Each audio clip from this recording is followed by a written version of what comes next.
নজিরবিহীন ছাত্র জনতার বিপ্লব হয়েছে। কেউ যদি এটাকে বিপ্লব করতে চায় তাহলে আমি দুঃখ প্রকাশ করব।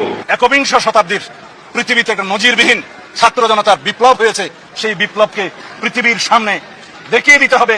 এই রক্তাক্ত বিপ্লবের মধ্য দিয়ে এই রক্তস্নাত বাংলাদেশকে আমরা প্রকৃত একটি গণতান্ত্রিক এবং আইনের শাসনের রাষ্ট্র বানাতে পেরেছি। স্বাধীনতা কোনো একক দলেরও হতে পারে না, কোনো একক ব্যক্তিরও হতে পারে না।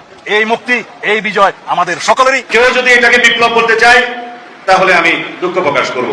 এটা কোনো সামাজিক বিপ্লব নয়। আপনারা অবশ্যই অনির্বাচিত, সেটা প্রতিদিনই আপনাকে স্মরণ করিয়ে দেওয়া হবে। বিভিন্ন সময় বিভিন্ন উপদেষ্টা পর্যন্ত বক্তৃতা দিতে শোনা যায় জনগণ নাকি তাদেরকে 5 বছরের জন্য।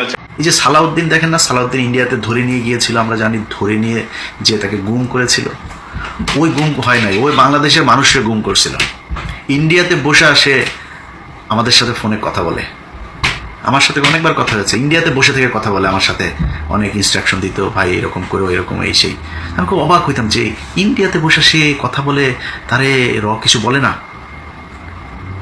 তখন কিন্তু আমরা এটা নিয়ে আলোচনা করতাম যে সমস্যা, এরা আসলে ইন্ডিয়া নিয়ে গিয়েছে ভাব ধরানোর জন্য। সে আসলে রয়েরই লোক, ওইখানে নিয়ে তাকে ট্রেন আপ করা হচ্ছে বিএনপিকে, যাতে সে দেশে গিয়ে তারপরে সার্ভিসটা দিতে পারে। সেই সার্ভিস এখন এসালাম টেসালাম এদের সবাইকে বাঁচায় সালাউদ্দিন শেয়ার দিচ্ছেন।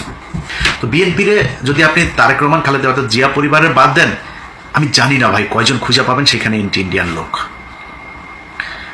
মির্জা ফখরুল এই দলের দ্বিতীয় পার্সন, তার মতো লোক ভারতীয় এজেন্ট। এরপরে